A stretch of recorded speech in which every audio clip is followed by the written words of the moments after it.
Daniel lives in Japan and owns 10 rental properties in the United States. But he started with a $30,000 salary, no savings, and reading the book, The Idiot's Guide to Getting Rich. I still didn't really know how to analyze deals or anything like that, but I just trusted everybody, and I actually bought 2 houses there. Since then, he's bought properties in 3 different states and built a fully remote rental business from 6,000 miles away. I did my own market research to find the markets that I wanted to invest in that had the characteristics that I had, and then I tried to find the best turnkey provider there based on reviews and other people's experience. Today, Daniel and his wife prioritize financial safety and living simply. I didn't realize the relief that you feel when you get into that position. If you've ever wondered how to invest long distance and build a rental portfolio that fits your life, Daniel will show you what's possible.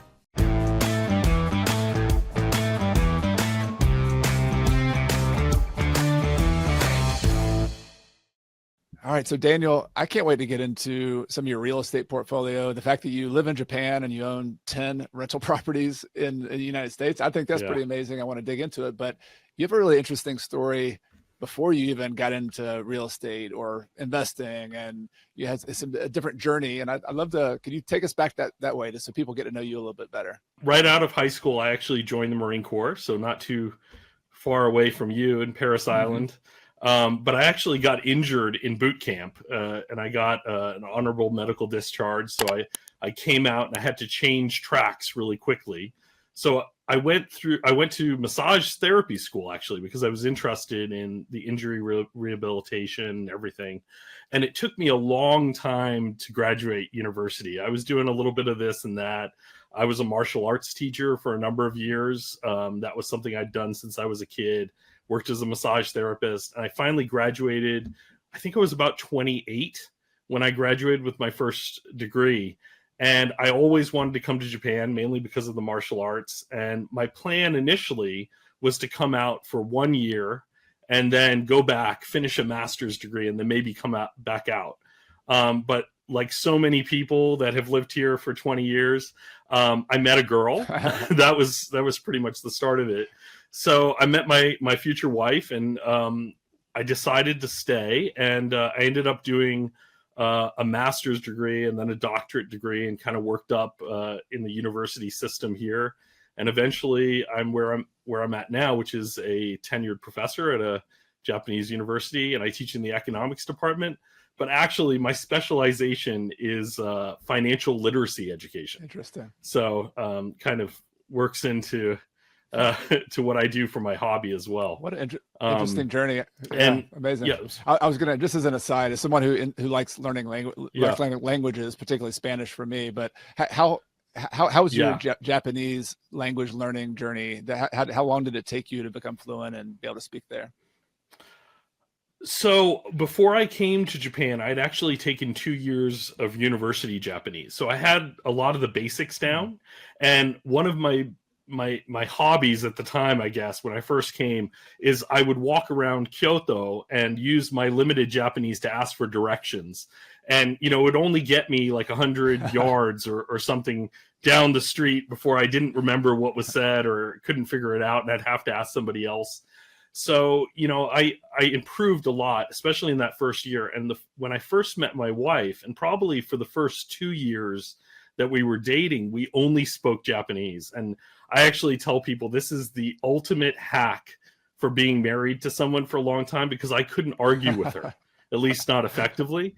So I basically just said yes to anything she said, or I'd have to be really passionate about something to argue. So it worked out really well. But that was, probably the biggest leap I made in Japanese. One of the problems with Japanese, unlike Spanish, is that it's so hard to learn to read. So that next step where you kind of read a lot of books and you get all the higher level vocabulary is hard to do in Japanese because it takes so long to learn all the characters. So a lot of people get sort of fossilized at an intermediate level.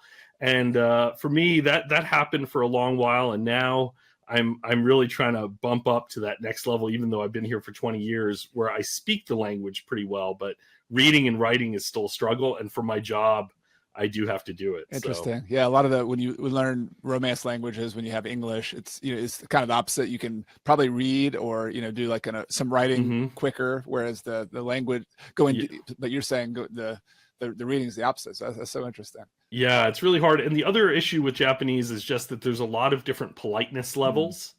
So I'm pretty good in everyday Japanese, the sort of standard politeness and the lower level, but the higher level, which is called keigo, is very difficult to master. And luckily, if you're a foreigner, you're kind of given leeway.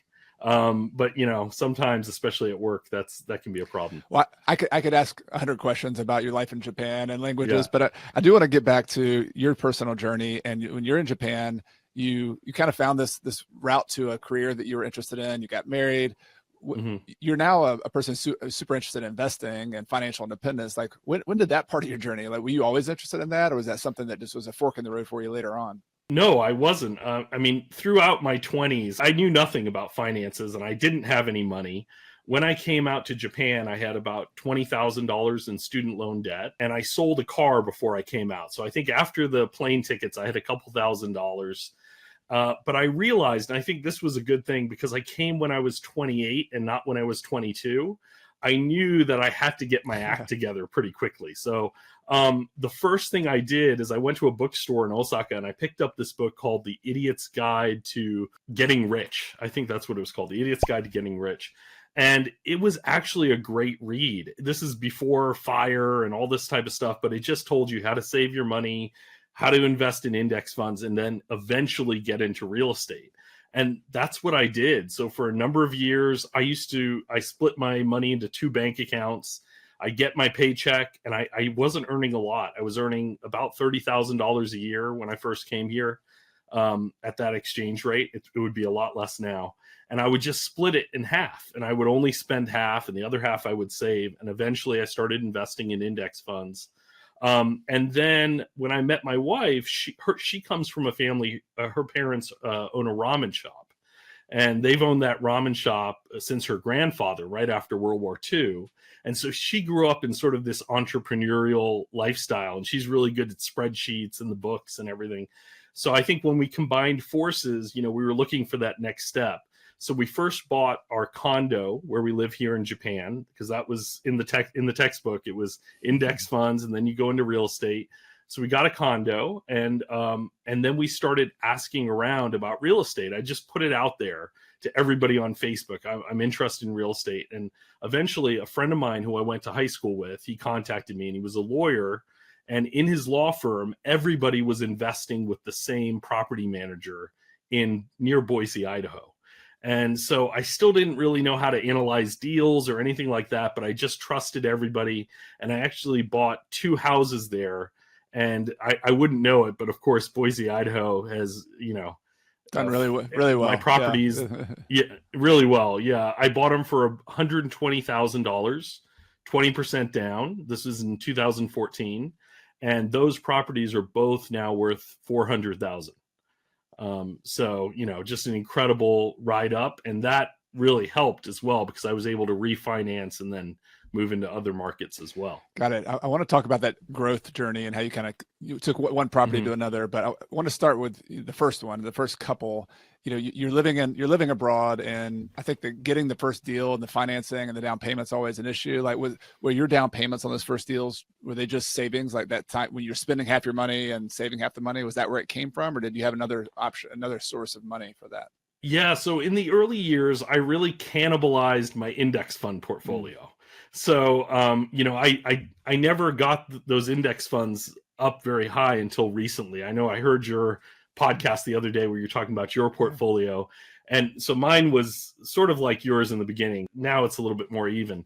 But so I was taking money from what I had been investing in those years and saving. And also my wife, when we got married, she had some money that she put aside. So we did standard 20% down conventional loans. One of the great things we found out is, I don't know if you know this, but if you move abroad, you still have to pay your U.S. taxes, or at least you have to file. A lot of people don't know that. They move to another country and they're like, what? I'm supposed to file? Yeah, Uncle Sam follows you around, doesn't he? Yeah. And it doesn't mean you have to pay something, because there's different tax credits and whatnot. The one good thing about that as Americans is that even though we have to file our taxes, that means we can still get conventional loans. So we still have access to that, just like you're living in the US, because even though I'm earning my salary in Japan, it's all reported on my US tax return. So that's what we did. We found a lender. It was very hard to find somebody that was willing to do the work because we had to translate everything. We had to figure out how to get a notary. That's actually one of the biggest challenges for people abroad. You have to usually go to the embassy or the consulate or a military base if you're former military or current military, but they're not very accessible, especially the consulates, and you have to make appointments several weeks or even a month out.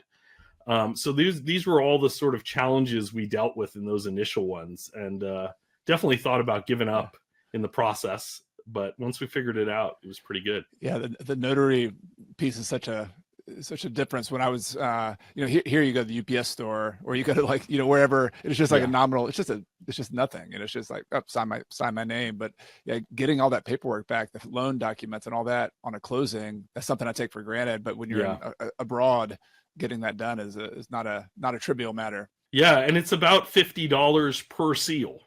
So a typical house is 7 seals. So, you can do the math there, how much more expensive it is to just sign those documents. So you got these 2 deals done. You were motivated by the book you read. You're motivated by the Facebook groups, just talking to other people, learning other things. And so you get these first 2 deals done. Like what was your like path from there? Like, did you just kind of hold on to them for a few years and then say, all right, this is going well, I want to do more? Like what motivated you to keep going with that? Yeah, so I think like a lot of people, I started to go down the rabbit hole once I got the initial ones, and you get this cash flow coming in, and we had some initial problems. I think the first tenant we got in there, we had to sort of evict. He moved out on his own, but so there were some issues. But once you start seeing the money, you want to keep building on this, and so I started to buy books that were out at that time. I'm not too sure. I think in 2014, maybe Bigger Pockets was starting to be a thing. Started to listen to the podcast and getting excited about it. And what I discovered is I wanted to, while Boise was a great market, it was going up in price fast. And so I think I sort of bought into, go for cash flow, at least in the beginning. And I found out that Memphis was a much cheaper market, right? And I luckily found actually a turnkey company, and that was my next move in Memphis. And the first property I bought out there was my initial, I think the purchase price was $55,000 with a 20% down payment. So I could move into that, I think in 2015, like a year later, we bought that property. And even those properties have doubled in value since we bought them. So I started building in that area, and that's when I started to form kind of more of a strategy where I realized it's great to have properties in these growth areas like Boise.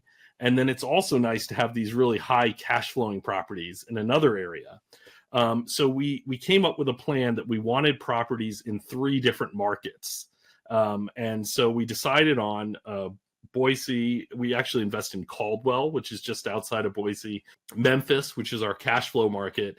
And eventually we added Huntsville, Alabama, to our mix. We even have one in Birmingham, which is more of a cash flow market itself. But that's how we started building. Was it was much easier to save down payments for $55,000 or $65,000 houses than it was for $120,000. And then as the properties in Boise started increasing in value, we refinanced them. And we pulled out that money, usually had a lower interest rate, and that enabled us to buy more. It. Okay. Lots of questions. One of these is that I coach a lot of people and have a lot of people listen to the podcast who are long distance investors. And one of the, whether they're in California or another country, one of the biggest challenges I'm seeing a lot of them have is they have unlimited options. They're like looking in the entire United States and they're like, I can invest anywhere. Can you talk about how you actually zone in on certain markets, and then from there, like on a regional level, how do you figure out which market to invest in? And then from there, how do you know, like in the whole city of Memphis, there's a lot of different neighborhoods, some of them not so good, some of them okay. Like, how do you choose where to invest in that market? So let's just talk about like region and how picking a location. Yeah. So it's a great question. Initially, I would say a lot of it was luck, right? So, just trying to learn the ropes, and I didn't have a strategy in the beginning. So I was just lucky to get into the right markets at first. And then I discovered how important those markets are for so many reasons, like, whether you're looking for growth or cash flow, and the regulations around that market, and, even taxes, because in certain markets like Boise, I have to pay state taxes. Whereas in Tennessee, I don't have to file a tax return every year for the state. So what I eventually zoned in on are a couple of different strategies. The first one was, do you know Neil Bawa? I don't know. Oh, he's a syndicator. I think he's out in California, and he has a Udemy course. I can't remember the name of it. It's something like Top Cities or something, and it's a 1-hour free Udemy course. There's a little bit of a sales pitch on his end. That's why it's free.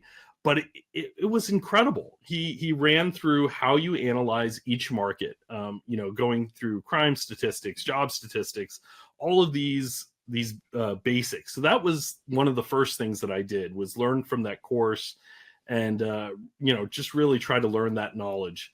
The second thing is piggybacking on other people, because I have a friend who told me he's got a coworker he works with who's just this complete nerd, and if he's going to buy some tech stuff, this guy will just research it like crazy. And my friend doesn't want to research. So what he does is he just buys what his friend buys, right?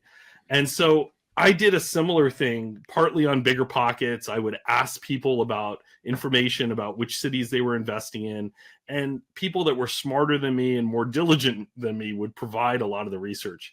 And then finally, the other one was just chasing around turnkey providers at the time. So I was looking what the other people were doing. So if somebody could get a turnkey company doing well in a certain market, it was probably because they were getting great deals themselves, and so great that they could pass them to somebody else and still make it a good deal. And can you at least can you explain what a turnkey, for those who don't know, that just heard about this term, what does that mean? Yeah, so turnkey, they're usually separated into uppercase turnkey and lowercase t turnkey. An uppercase turnkey, which is what I'm talking about here, is a company that basically flips properties to long-term investors. So somebody is buying in Memphis, Tennessee, they're buying that rundown house for $25,000. They are the experts in the area. They fix it up, and then they sell it, usually at market value, to an investor like me who's living abroad, doesn't have the time to do all that work. But it's usually in a market where you're still getting, especially at that time, I was getting the 2% rule on some turnkey properties. And even now I can find ones at the 1% rule in pretty good markets. So they're flipping it, they're making money on the sale, and then they usually handle all the other parts of it. So they manage the property, they put a tenant in before you actually purchase it. So there's very little you have to do on your side, except for vet the turnkey. That was going to be the big asterisk right there. Yeah, I was going to say I've heard good stories and I've heard really, really bad stories. So maybe you could, have you had good experiences so far with your turnkey? I've had great experiences so far. So I've only used 2 turnkey providers, and both of them have been really good. So yeah, I have a total of, let me see, 1, 2, I'm counting because I got my spreadsheet here. 1, 2, 3, 4, 5, 6. I have 6 turnkeys in Memphis that I bought through that operator. My mother owns 2 others that I helped her buy and I help her manage. And I bought another property, a turnkey in Birmingham, Alabama, and that went really well. But again, with the vetting process, I did vet them before. And I went to people that were customers. So I went to Bigger Pockets. I asked all the questions, and did my own due diligence with other people in the market. So I would contact property managers or real estate agents in the market to find out if the numbers were really matching up. Got it. Are they pulling the wool over my eyes or something with, higher prices or something like that. Have you seen any red flags on turnkey providers that aren't good, or ones that you would avoid, like, or maybe stories you've heard from other people? Because you've had some good experiences. Obviously your due diligence worked pretty well, but maybe to guide people on ones that they shouldn't take. Have you seen anything like that? Yeah. One of the ones, a friend of mine here in Japan, He actually invests mostly in Japanese real estate, and one of the reasons he did that is because he had such a bad turnkey experience. I think it was in Louisiana. And I think that's one of the keys is he didn't do the market research that we talked about beforehand. So, if you're investing in kind of a market that's not growing, that doesn't have a lot of these factors in there, jobs and all the things, it's hard for that turnkey provider to actually provide value to their customer. And so he invested in a city in Louisiana, was really cheap properties, but just I don't think the demographics were there to support it. And he eventually lost his money or lost a lot of it. But I was lucky in that, again, I either piggyback on other people or I did my own market research to find the markets that I wanted to invest in that had the characteristics that I had. And then I tried to find the best turnkey provider there based on reviews and other people's experience. I like that. I've got this metaphor that's kind of worked for me lately, teaching people is that you look for these economic suns. So you're it's kind of like astronomy. You want to have a really hot sun, meaning the economy is really good. It's got good long-term demographics potential. And then you go to that region that has an economic sun, and then you look for little satellite cities within that economic sun. Yeah. So you go to Memphis. If you like Memphis, you study, it's pretty easy to study the macros of a city like that. But then you have to go find little niches within that, little small areas where the numbers work out. And also where you find a turnkey provider who actually that you trust and you that works. So that it seems like you're explaining a lot of you got to have a mix of fundamentals, understanding those demographics, the economic sun, along with just the human side of you just got to find a team member on the ground who you trust because you're long distance and you just got to know that they are going to treat you right and do you right. Yeah, definitely. And I actually, that's the strategy you're talking about, these economic suns. That's what I did when I went into Huntsville. And that's where I kind of broke away from the turnkey provider. And even my strategy, because up until that point, I've been buying single family houses using conventional loans. And then I partnered up with a couple of guys, both had a Japan connection. One was a lender in Hawaii, and he had lived in Japan for a number of years. And then another friend of mine who's a lawyer up in Tokyo. And we decided, we wanted to go bigger. And this is kind of, I think probably many people and yourself have done sort of the same thing. So we went to Huntsville. And the first thing that I had heard little notes about Huntsville. I think Kathy Fetke was somebody that said on a podcast once, she's like, I don't really want to be giving this away, but I'm actually looking at Huntsville. And that sort of set me off. And I started to build my own team in Huntsville. And so putting sort of the knowledge I'd gotten from my two other markets, I used a similar strategy. So I did all of the research on the demographics, the crime, all of that. And then I arrived at Huntsville and I started to look at the satellite cities. So places like Tony, and other surrounding cities. And the first thing I did was I found a property manager, and that's usually where I start when I'm building in a new market. So I find the property manager first because I find that they're the most honest because they have to manage. It's not a one-time transaction. Right. The real estate agent, there's a lot of good real estate agents, but they make their money and then you're done, right? Whereas the property manager has to stick with you for the next year, many years. Yeah, exactly. So I found a property manager first, and he referred me to an agent. It was a great agent. And then as I started to look for properties, I'd run them by the property manager. I would say, hey, this agent's saying this is a good property. What do you think? And I was getting a lot of feedback. So that's what I did a lot is I triangulated the information I was getting from different sources. And I eventually bought a single family house there as a start. And then me and my partners went in and we bought a portfolio of 20 duplexes in the city, 100-year-old mill homes. They were very interesting. That's a good start of a good adventure story right there. 100-year-old duplexes. 19. All right. I can't wait to hear about that one. Yeah. So we had that. And I'll just jump a little bit ahead. We also bought a 12-plex about less than a year after that. So those were our first commercial. And those formed the reason of why I don't do commercial. And part of it's just my personal feeling, because we were looking to eventually syndicate in Huntsville and we had bigger plans. And definitely the guys I was working with had the knowledge to do that. One's a real estate attorney, the other's a lender. So we had a lot of information to go in there. But yeah, the duplexes turned into just an incredibly hilarious story now that we've sold them. It wasn't so hilarious at the time. We made all the mistakes. The owner, his family had owned them for at least 50 years, maybe longer. They had a property manager that looked like Yosemite Sam that lived in one of the houses, carried a 6-gun on his hip. And he was managing them since he was 15, he told us. So they were interesting. They just had so much deferred maintenance, and I learned so much from that deal. I learned that you can't undercapitalize properties like this, which we did. We had enough money to close the deal, but we didn't have enough money to renovate. We thought the cash flow was going to do that for us. It didn't. We didn't inspect all of them properly because the guy threatened to go out of the deal if we didn't do it. So we made a lot of mistakes, and what that turned into is kind of a 7-year slow flip of each property where we ended up breaking even. As I said, I learned a lot from that experience, and I did a lot of syndication deals where I was the limited partner during that time as well. So I did have some success with commercial when someone else was running it. But it made me realize that I didn't want that type of portfolio. I didn't want this gigantic portfolio. I didn't want a lot of debt. I didn't like the process of buying commercial, how long it took, how much money you had to spend in the due diligence.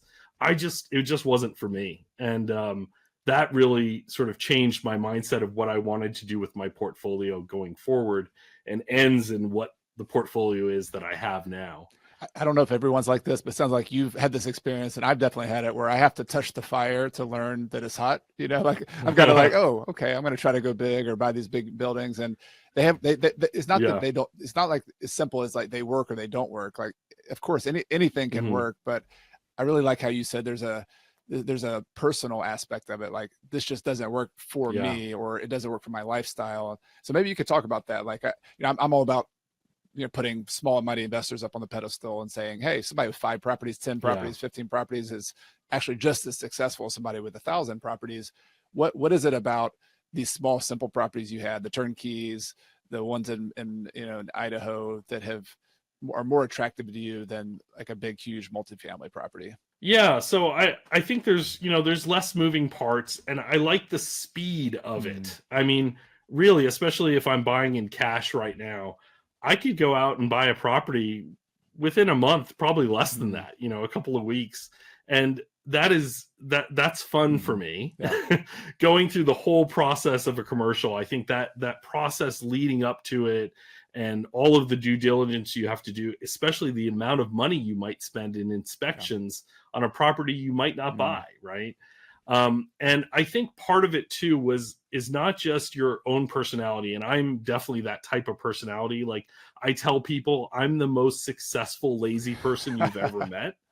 Like, if you look at certain things, like I'm a tenured professor and, all this type of stuff, but I'm just really good at figuring out the easiest way to do these things.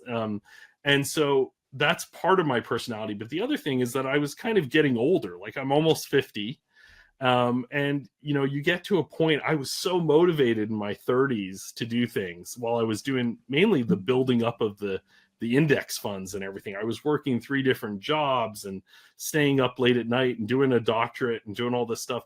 But once I hit 40, I didn't really want that. And so I think more and more my wife and I started talking about what we wanted our life to look like. And it wasn't this constant, going after things and having to make a phone call in the middle of the night because I had to deal with something. And so after we had some lucky breaks, so, our syndications sold at the height of the market. And of course, that has nothing to do with me. I'm so lucky because I have a lot of friends that are in capital calls right now because the interest rates went up. But we sold out of those syndications. We sold the commercial properties. I sold my interest of my 12-plex to another partner. I built a duplex in Huntsville. So I have a property there with a partner. And we ended up taking the money we made from the sale of those properties, and we paid off pretty much half of our portfolio. And we put the rest in index funds and cash. And I didn't realize, because I'm always somebody that, I think I can take some risk, but I didn't realize the relief that you feel when you get into that position where you don't have to worry. My cash flow, even if something goes wrong in another property, I have enough cash flow that I can just pay for it. I don't have to dig into my savings to do it. And it's just been incredible. So, that's where we're at right now. And we may do something different in the future, but I think for right now, we really like where we're at. That's a wonderful explanation. I want to double click on the reduction in stress, because I've been there too, or I've been in the growth. We all have to go through a growth phase. I think it's important to understand like the phase of your journey you're in, and you've been in a hustle phase. I've had a hustle phase. We all have to go through the hustle phase, because if you don't have any capital, you got to do something to like get the capital, and you got to use some leverage or some work. But I agree with you 100%. Like there's this intellectual part of me, the spreadsheet side of me that loves spreadsheets and says, paying off debt and, is not good. And, there's this arbitrage you can always do. And that's like, to me, that's like the mantra of the go big, the Wall Street mentality, that you always need to be optimizing. But then there's this like personal side of your life where there's just this relief when you have simplicity, when you have less debt, when you have less risk. And it's really hard to quantify, I guess. It's hard. I've been working on this with my podcast. How do you make this sexy, this idea of simplicity and low risk? But it's just, you have to sort of live it to understand it. And for me, it was during COVID, because my wife was really big on paying our home off. And I was like, oh, it's 3% interest. Like I can't stomach the paying off a 3% interest loan. But finally we had some money set aside, and I was like, okay, let's just do it. She's like, it'll feel good. It'll give us peace of mind. We did it. We had no debt on our house. And then we got into COVID, when we were actually really worried about our apartment. We have a lot of student apartments. And I had a moment there where I'm like, I don't think people are going to go to school. I think they're just going to stay at home and just do remote classes for the next year. And everybody's going to break their leases. And I'm like, that could be bad. Like I was a little bit stressed about it, but in our house, we had basically our grocery bill, our electric bill. We were spending like $1,500 a month. It was like super cheap. And that's when I realized, I'm like, okay, there's a storm outside, but we've kind of protected this little space in our financial life. And that was it. It was like that I couldn't measure that on a spreadsheet, but that peace of mind through the outside storms was everything. That was really important. Yeah, I totally agree. It's like, I don't know, is it Warren Buffett that talks about fortresses and moats? Exactly. Yeah. Right. And we did the same thing. Like in Japan, actually mortgages on homes are sub 1%. Wow. Okay. 35-year loans, sub 1%. We had a higher mortgage. Ours was 2.5%. Because when I got it, I wasn't a permanent resident yet. So I couldn't qualify for the really good one. But we had 2.5%, and we paid that off too. That was part of the payoff. And there really isn't much of a reason to it. In Japan, when you have a mortgage, you even have a life insurance policy. So it's great to have a big mortgage, because if you die, your wife gets a free house, right? So there's a lot of reasons, but once we paid it off, we really struggled with that. Like, do we pay this off? But we did. And now we know that no matter what happens, we have a home that's completely paid off. Our lifestyle here costs nothing. It's similar to you. Like, I think we spend about $1,500 a month living here with no mortgage and everything. And it's just such a great feeling. And I have the same thing. Like, I talk to people and they try to show me the math of why I shouldn't have done it and what they want to do. But there's just a point where it just feels so good to have, and I'm not saying to pay off everything. Like, I still have mortgages on some of my properties that I won't get rid of. I like that mix. One of the initial goals I had, and I think this is similar to like your first book. One of the things I loved about your first book was you had all those little strategies, right? Like you buy 10 and then sell 5 and pay off 5 and all this. And one of the strategies I came up with, and maybe I stole this. I stole it from somebody else, probably. Go for it. Yeah. Yeah. But my initial strategy was to buy 10 properties with loans, pay them off with the snowball, paying each one off. And each time I paid one off, get another one on a mortgage, so that I'd end up with 10 properties paid off and 10 properties on a mortgage. And so you kind of get the best of both worlds, right? You're still getting that compound interest of leveraged gains on those properties, but you also have the nominal cash flow from the other 10 to pay for your lifestyle. I diverted to my commercial, but that was my original plan. Yeah, I like it. I think there's a lot of creative ways to think about portfolio management, and that's really interesting. By the way, I'm going to plug your blog as well. Like I found it interesting because you share a lot of your portfolio and asset allocation, and so I think it's a very important topic, an interesting topic. But the ethos that I'm hearing from you, which I totally resonate with, is that you have to work backwards from your personal feelings about risk and your goals in life, and then you build the financial tools to serve that instead of the other way around. I feel like sometimes the financial tail wags the dog, and whereas life is the most important thing, and we're both you're trying to optimize, and you can have fun optimizing it, but you got to start with like understanding what do you actually want in the first place. Exactly. Yeah, I think that's so important, and that can change over time, of course. So you have to have frequent check-ins, and that's one thing that's good for me. We do a monthly net worth update, my wife and I, and because she has to add her accounts in, I have to add mine, and so it gives us a chance to sort of talk about things at that. And not every month. Some months it's just we put the numbers in, forget about it. But there's some months where we're like, hey, do we want more cash flow? Do we want another property? What do we want to do next? Right. And so I think that's a really important thing, is having somebody you can talk to about your changing goals and attitudes. 100%. Yeah, if you have a partner or a spouse, that's one of my biggest recommendations too. And one of you might be the financial nerd and one of you's not, or maybe both of you are nerds, but if you're the nerd, you got to figure out how to translate that into like regular, like, explain it in a way that benefits the family or you as a couple. And because that's the starting point for all the other decisions. I love it. I love where this conversation went. I do want to circle back to your actual portfolio, and particularly, so we talked about market analysis, but I think it's really interesting as a long distance investor. How do you know when you have a good deal? Because, I'm a local investor. I've had the benefit of, I'll go out and negotiate directly with the seller, and I'll try to buy it cheap. But when you're buying these turnkey properties, what numbers or metrics is particularly, now when the interest rates have gone higher, like what do you look at to say this is a good deal or this is not a good deal? Do you have any kind of metrics that you measure? Yeah, I mean, I definitely think that's evolved over time too, depending on the position I'm in. Initially, I was looking for some of the key metrics that we usually, are usually told, the 1% rule or close to it. I did an analysis and I wanted to compare it to, my stock returns or my cash and cash returns close to that, because I'm taking an extra risk, but I have the extra benefit of maybe getting 3% a year in property growth or something like that. Nowadays, it's a little bit different of an analysis for me. So I think I look more holistically of the market and whether I really want to own a property there long term. Because my thing is that I may be paying this off. I might be buying it in cash at this point.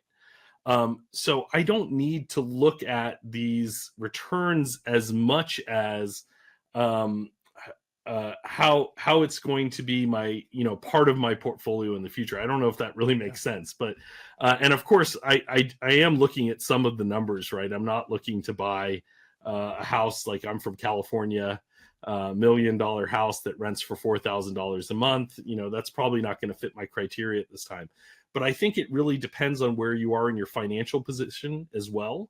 I have friends that are lawyers that make $500,000 a year, and spending hours upon hours analyzing properties to get the best cash flow is probably not the best way to go. They're much better off finding these great markets that are going to appreciate over time and putting 50% down if they need to.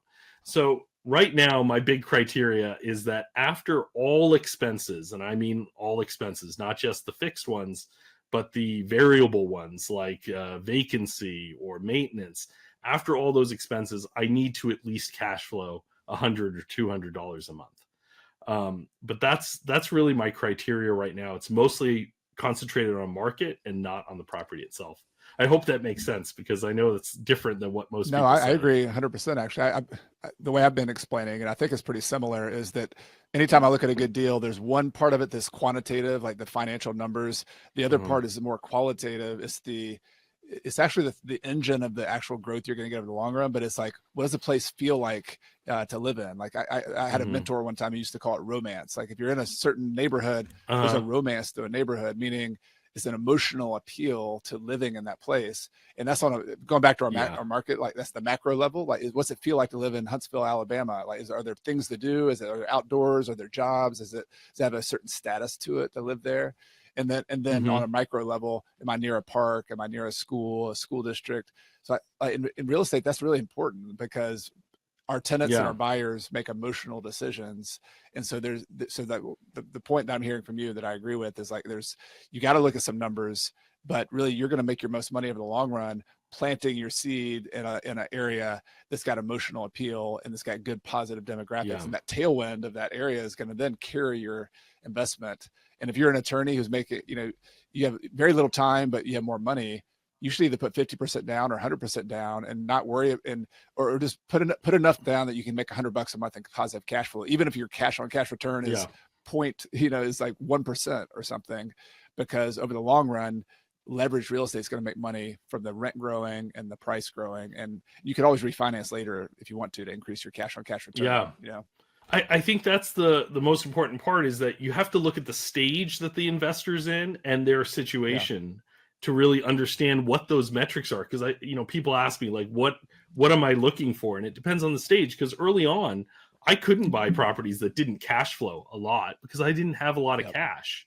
I didn't have, enough index funds and all this, but I'm in a position right now where I'm financially stable enough that I'm willing to, I don't know if I even want to say bet on areas, because I'm doing it from a quantitative and qualitative stance, but I'm willing to purchase something that doesn't hit all the metrics, cash flow wise, in order to be in a certain area that I feel is poised for long-term growth. If you had to take yourself back in time, Daniel, and you are that beginner and you're in 2025 and you're having to buy long distance from Japan, how might you think about that? What kind of deal might you look for in this case? If let's say you saved up $50,000 and that was like all the money you have in the world right now to invest, and now you got to go buy a property. How might you think about that? Well, I'm going to answer your question in two ways. So the first way is, looking back, I kind of fell victim maybe to this, the cash flow. I don't know what you call it, the siren of cash flow, where that's why I moved out of Boise and I started investing in these cash flow markets, because I saw the numbers move from a 1% rule to, like a 0.8% rule. And I was like, oh, that's not acceptable. I have to go to another market that has a 1% rule. And by doing that, obviously I've missed out on these $100,000 properties that went to 400,000. And I could have kept making money if I had bought in that area. So I think there's one part of it that goes to my ultimate strategy. And that's why I tell people, if you're in an area that is growing, you don't need to get these perfect cash flow numbers. So that's one thing I would probably tell myself, but that's a little bit hindsight being 2020. What I would say though is, if you do have $50,000 and you are just starting out, that cash flow is going to form the basis. That's your safety net. So, you do need to really look at the numbers at that stage of investing. But do that with a mind of the area and the market that you're investing in. Because if you just chase cash flow, you're going to end up with cheap properties, not very good tenants, and in areas that are just not poised for growth over the long term. So I think that's the key, is kind of a balance there when you're first starting out. Daniel, would you say it's a good move to maybe pick the best market you can afford? So like if you have $50,000, I think that's a great way. $50,000, you don't want to just go buy the property in Louisiana. I'm not saying Louisiana could be just fine, but the small town that your friend bought it in that didn't have a lot of growth prospects, that was the wrong move. Whereas if he had gone to a market, the best market he could afford, where $50,000 could buy a 20% down payment, maybe. So it's like, where can you find a $200,000 property in a market that has some growth potential? Is that kind of what we're talking about here? I think you're exactly right. You really condensed down what I'm trying to say is that, just make sure, the best market that you can afford is the one that you want to be investing in, because I've just seen so many people that chase that cash flow. And I think that's where you get in trouble, is just going to the lower end properties, especially at a distance. And, because I met those 20 duplexes I bought were those properties. And luckily I was advanced enough at that point to break even. But I think if those were my first properties, I would have given up long ago. Yeah, I've gone on the same journey where I chased cash flow properties locally. And I think maybe we all have to do this. This is one of those you got to touch the fire to learn. But the thing that, like, I think your Boise story is so informative, is like you were buying $100,000 properties that grew to 400,000. Now, all of a sudden, when properties got up to 150,000 and still rented for 1,000, now that doesn't work.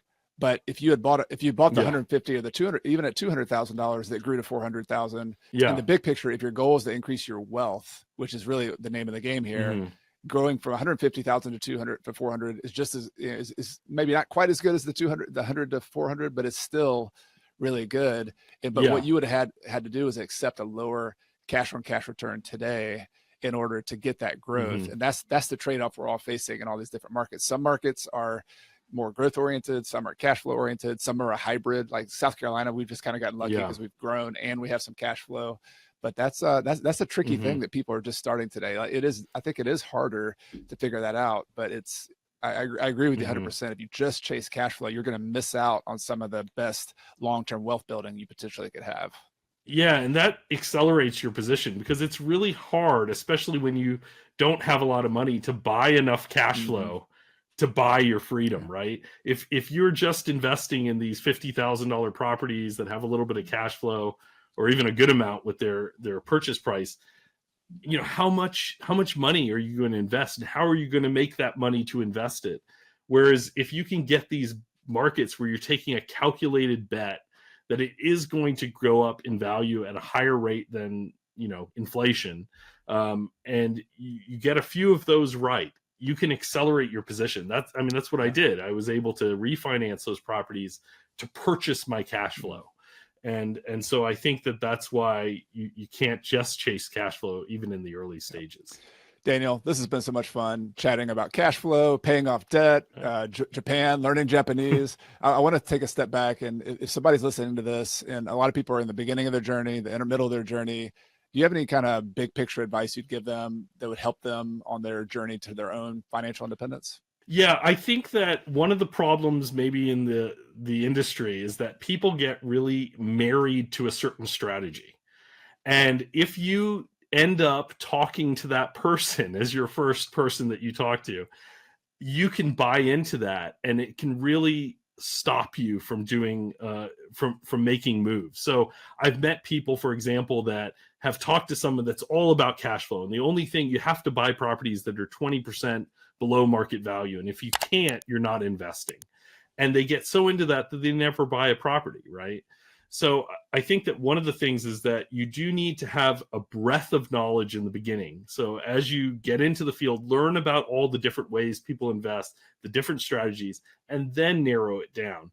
Don't just, buy a Robert Kiyosaki book and decide that that's the direction you're going, and you're not going to look at anything else. So I think that's one of the big ones for beginning investors. Keep an open mind, and then find a way to zero in once you've had that kind of base knowledge. Yeah, great advice. Definitely.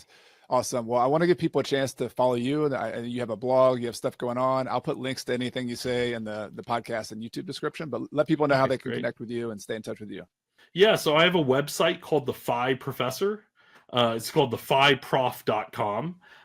It's also got an Instagram page that's linked to that. And basically, my page is all about sharing information for Americans that are living in Japan or wanting to move to Japan, because it's really a different financial animal when you're living in Japan, and how you have to manage your finances. There's a lot of different laws and tax strategies and everything.